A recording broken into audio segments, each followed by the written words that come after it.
Tá, Não tem problema, porque Tá. sincronizar o áudio, a gente pode.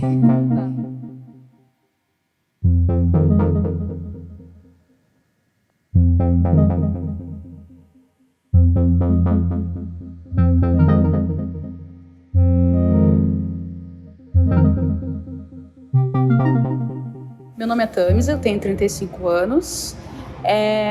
Eu sou de Porto Alegre, mas eu morei em outros lugares por aí. E durante a pandemia eu fiquei sem os meus pais, eles faleceram. E eu estava com meu filho com 2 anos. E eu estava morando com a minha mãe nessa época. E aí eu fiquei sem ter onde morar, assim, né? E eu comecei a ir para casa de amigos, dormindo na sala de amigos, em corredores de amigos, com meu filho. Até que eu já conhecia Miraval pelos alguns amigos em comum e tal. Até que me veio essa ideia de vir pra cá, assim. Conversei com as gurias e elas me acolheram. Sou mãe solo, cuido dele sozinha, né? Agora que eu tô aqui, como é um coletivo, tem mais possibilidades de cuidado, assim, né? A escola do Rudá é municipal, né? E tá com um problema de professores, assim, né? Quer dizer, o município não tá colocando professores substitutos quando deveria. Então, tem 2 dias na semana que ele não tem aula, assim, né? Na terça e na quinta. E eu tenho aula porque eu sou estudante, né? Faço graduação. E aí ele fica com algumas pessoas daqui que estão sendo acolhidas, abrigadas aqui na casa, né? Eu conheci o movimento pela internet, eu acho, mas faz um tempo. Tava só acompanhando, assim, na internet. Aí eu conheci 2 amigos atualmente, que são meus amigos, que são do Olga. E aí eu comecei a pesquisar mais sobre o movimento e descobri que a Miraval, eu nem sabia que tinha relação. E comecei a me envolver mais em questões políticas, assim, né? Na UP e tal. A gente tá com uma luta bem forte do coletivo de mães dentro da universidade, assim, né? Tá começando, na verdade, mas a gente tá marcando várias lutas lá dentro e eu espero que eu consiga me formar em consequência dessas lutas, né? E espero que daqui a um tempo, em pouco tempo, a gente conquiste mais, garanta mais direitos, né? Para nossa classe, assim, porque, enfim, direito à moradia, né? Eu tô aqui, eu não tenho onde morar, por exemplo, né? E espero que o meu filho consiga ir para uma escola melhor, que a situação das escolas municipais melhore, para que eu também consiga viver e fazer outras coisas, né? E ele também. É difícil, né? A casa do estudante não aceita mães com seus filhos, né? Não aceita mães, e a gente pautou isso na última reunião que a gente teve com a Pró-Reitoria de Assuntos Estudantis. E eles sempre nos dão respostas assim, tipo, mas a casa estudante ela é insalubre. Sim, ela é insalubre para todas as pessoas, não é só para crianças. Isso não é uma justificativa para não ter crianças lá dentro, né? Então, tem essas barreiras, né? Tem o auxílio creche, que é de R$250, tá? Não paga nem nada de creche, assim, não paga nem as passagens para tu levar a criança para aula, né? Então, é um auxílio, assim, de fachada, né? Porque não resolve. Então, assim, é muito distante, né, para eles, uma mãe universitária. Isso para eles é inconcebível, né? Então, é bem difícil o diálogo com eles, assim. Inclusive, a maioria das cadeiras começa às 7h30 da manhã e as escolas do Rudá e do município começam às 8h. Então, assim, eu deixo ele às 8h e tenho que gastar com Uber, saio correndo, chego atrasada e tenho que ficar me explicando sempre, sabe? Sim. Então, assim, é bem difícil. E não tem políticas da universidade que consigam dar conta disso, sabe?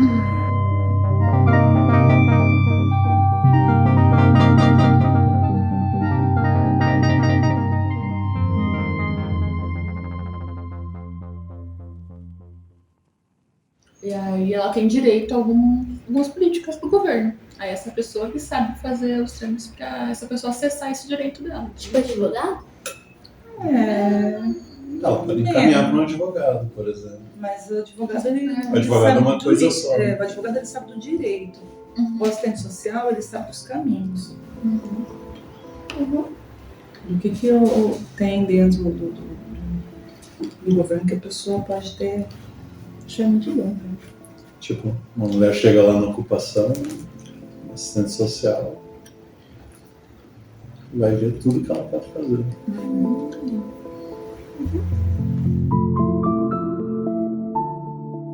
Então, meu nome é Eliette, né? Eu tenho 46 anos. Eu comecei minha militância em Bauru, né? Morava em Bauru quando eu era jovem. E lá eu comecei minha militância no movimento estudantil. Depois disso, eu fui para São Paulo, militei em São Paulo, né? Fui da União Estadual de Estudantes, na UEE.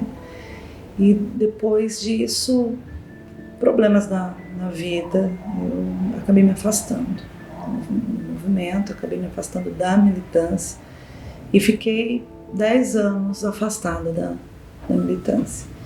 E aí depois disso, né, me casei, fui morar em Curitiba, né, lá tive minhas filhas, e daí quando nós voltamos para cá, morando em Sumaré, foi quando eu comecei a ver na internet a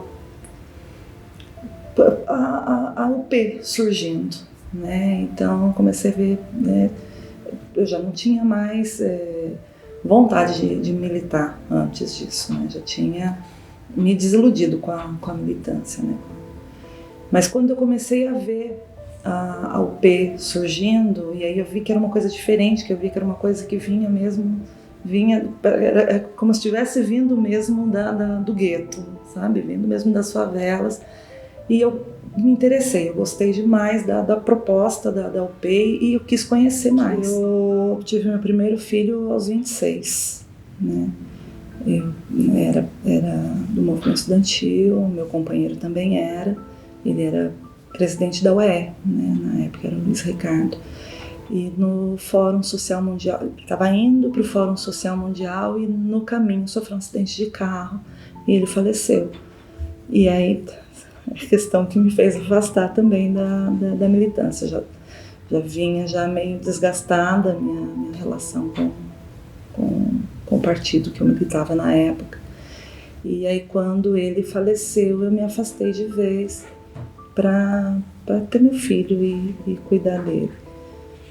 Então, meu primeiro filho eu tive aos 26 anos.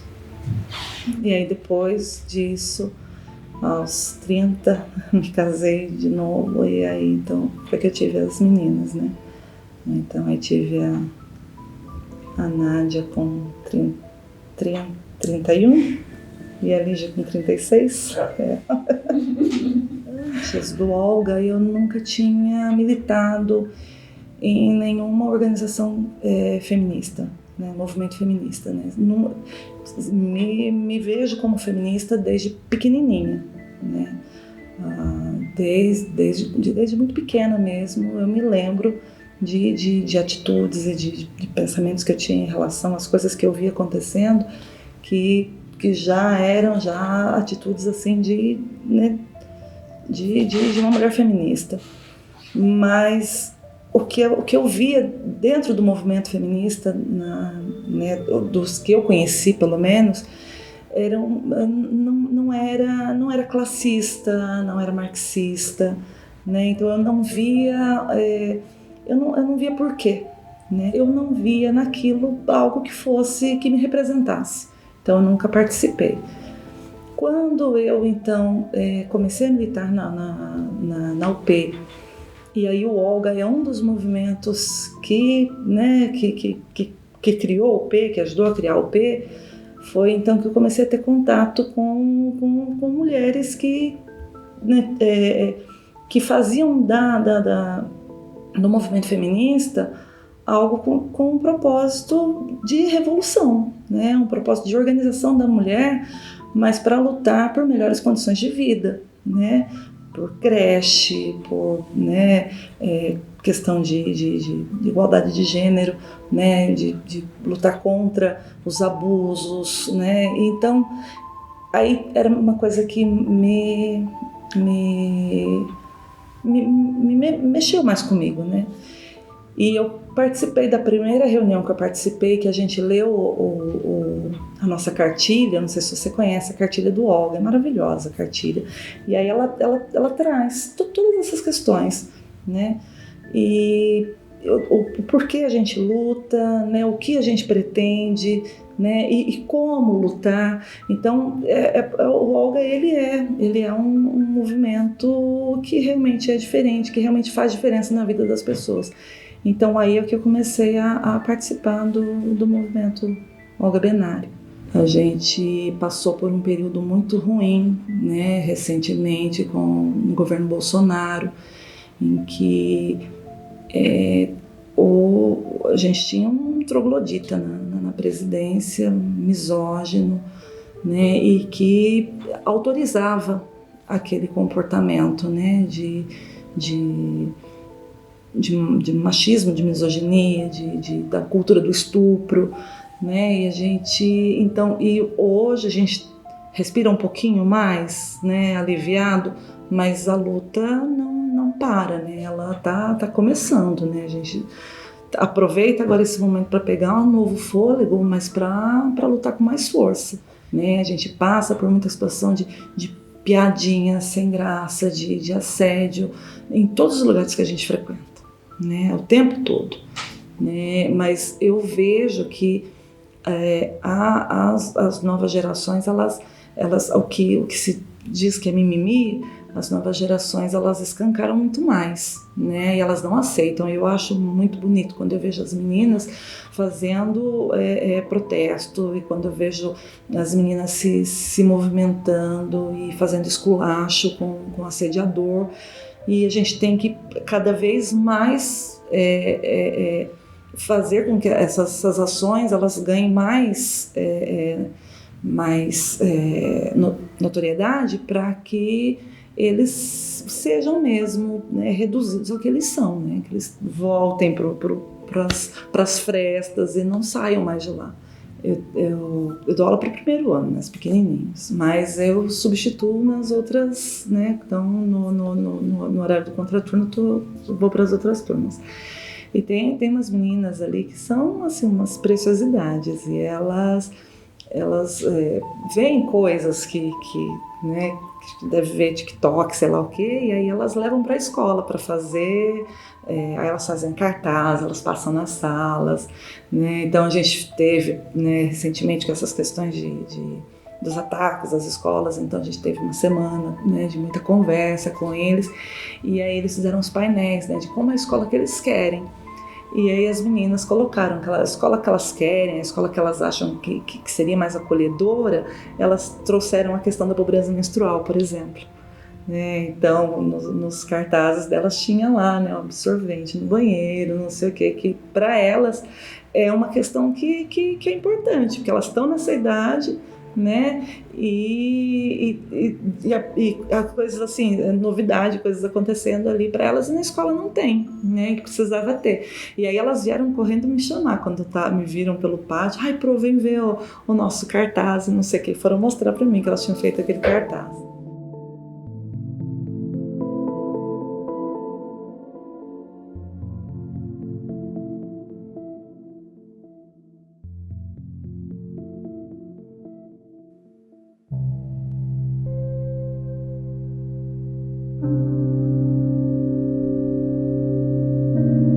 Eu sou Maria Laura Furtado Lobato. Nasci na fazenda Ibacazinho, distrito de Viana, no Maranhão. Me criei no Pará e moro no Ceará. Não é? Tenho 65 anos, incompleto, porque no final do ano farei 65 anos, já poderia andar de graça nos ônibus. Então, filha de Maria Luísa e Afonso. Afonso, cabo da aeronáutica, Maria Luísa, esposa de Afonso. E fui criada por esses dois seres extraordinários, e eu devo a eles, hoje, estar no Olga. Eu estava a me perguntar como foi que eu cheguei no Olga. Eu cheguei no Olga porque uma ex-estudante da escola que eu trabalho, né, me convidou, e eu relutava, não quero, eu nunca quis envolvimento político, não acreditava. Mas quando eu lembro que foi o meu pai e a minha mãe que me ensinaram a compartilhar, a tudo que a gente querer de bom para si, querer para o outro, o que não quer de ruim para si, não quer para o outro. Então esse é um fundamento, que eles são muito cristãos, um fundamento cristão incrível, não é? Que me fez olhar no Olga a oportunidade de aprender a ser socialista, né? Coisa que eu não queria me aproximar do socialismo. Então, quando eu comecei a perceber de fato o que é uma prática, né? E que tem que ter uma teoria sólida para dar força para essa prática, então eu vi que no Olga eu podia ser, apesar da idade, começar a ser. E são essas meninas, minhas companheiras do movimento do Olga Benário, que têm me ensinado a ser socialista. E é aqui que eu quero estar, é aqui que eu quero ficar até onde for possível. Ser mãe é uma coisa extraordinária. Jamais imaginei que eu seria mãe. Nunca fui maternal, nunca quis conversa com compromisso romântico. Eu não quero, isso vai atrapalhar o que eu quero ser, porque eu queria sair pelo mundo. E para sair pelo mundo não dá para levar filho, eu não saberia fazer isso. Mas veio uma coisa chamada Projeto Rondon. Não sei se vocês já ouviram falar. Eu entrei na Universidade Federal do Pará aos 20 anos, em 1978, para fazer história. Um campus belíssimo às margens do rio Guamá. E foi lá que eu comecei a ver que eu precisava saber coisas. E o Projeto Rondon me levou para fazer uma prática, né, em Planaltina de Goiás. E depois uma prática em Belém. Eu fui receber uma equipe que saiu daqui do Ceará para ir para a Vila do Conde, em Barcarena. E eu conheci o que se tornou depois o meu futuro marido. Namoramos uma semana e resolvemos casar. E aí eu estava no último semestre, teve greve, por isso eu não me formei em 82, mas em 83 voltei, né? Aí vim para cá, depois de formada, e grávida, né? Engravidei aos 23 anos. E aí fui cuidar da minha filha, porque eu não sei fazer muitas coisas ao mesmo tempo. Estou aprendendo aqui no Olga, que a gente realmente olha em 360 graus. Sim, a minha primeira ocupação, né, foi impactante, né? Eu estar na escola e a gente vir para cá, saber, e depois no dia que tentaram tirar as companheiras na força, que invadiram. Então eu disse, gente, a gente não pode viver ali ao mundo na nossa... Eu não acredito na história do beija-flor que vai apagar o incêndio com aquela gota d'água. Eu só se fosse quantos beija-flores seriam suficientes? Então eu não quero ser um beija-flor. Eu quero ser uma mulher que tem consciência da importância da mulher, na conscientização política, né? E eu estou me fortalecendo aqui, aprendendo a fazer isso. Eu acho que eu posso ainda contribuir muito. A maternidade é assustadora, porque principalmente para uma mulher que não tinha certeza se era mulher. Hoje eu digo isso porque era assim... Sabe quando você não se enxerga naquele papel que é da sua mãe, das avós? Eu convivi com pessoas velhas, então as minhas avós, a minha bisavó, então foi um aprendizado, mas eu sempre achei, eu não nasci para isso. E eu não conseguia me encaixar. Eu disse, nossa, mas será que se eu não for mãe, eu não sou mulher? Só é mulher quem é mãe. Eu já ouvi isso numa festa do meu filho de Dia das Mães. A mulher que não é mãe não é uma mulher. Como não sou uma mulher? Não é? Mas o que é ser mulher? E será que eu sou uma mulher? Então hoje, quando eu digo hoje, eu descobri recente que eu não sou uma mulher. Eu sou uma pessoa não binária. Dentro deste corpo que nunca se enquadrou nem no padrão masculino, nem no padrão feminino. Eu quero ser o que eu quiser ser. E hoje, depois de velho, eu estou aprendendo a ser e aprendendo a lutar por isso e que as pessoas me respeitem por isso. Foi muito difícil dizer para os meus irmãos que eu sou uma pessoa não binária, não é? Então a maternidade foi complicada. Eu nunca vou esquecer quando eu cheguei do hospital com a minha filha, que eu peguei e eu disse, agora, o que eu faço? Como é que se cria um ser? É um ser humano, gigante, minúsculo, mas que me deu essa visão de que eu tinha uma missão, sem ser essa coisa religiosa, gigantesca, de dar o meu melhor para que aquele ser humano pudesse também ser o melhor. Então foi assustador. Então eu sempre me senti, nossa, eu nunca achei que eu tivesse sido uma boa mãe. Nunca consegui achar que meus filhos mereciam uma mãe melhor. Eu sempre fiquei dizendo isso, né? E eles me ajudam muito a desconstruir essa ideia de que eu não sou uma boa mãe. Porque eu não me enquadro no padrão das mães que eu aprendi a ver como boas mães. né? E é preciso desconstruir isso. E eu acho que é no Olga que a gente vai aprender também, eu vou aprender também a desconstruir para que as mulheres não sintam o peso do mundo. Eu não quero ser Atlas, não quero carregar o mundo nas costas. Nós somos a maioria da população mundial. Nós carregamos o mundo. Fomos obrigadas a produzir o exército de reserva que o capitalismo se apropria e não quer pagar por isso. Então é aqui no Olga que eu comecei a perceber o quanto nós somos os úteros, que nem muitos criadores de animais, que ficam engravidando para que tenha-se um exército de reserva e que o trabalhador, a trabalhadora, possa ser isso. E eu quero ajudar a ter uma sociedade socialista.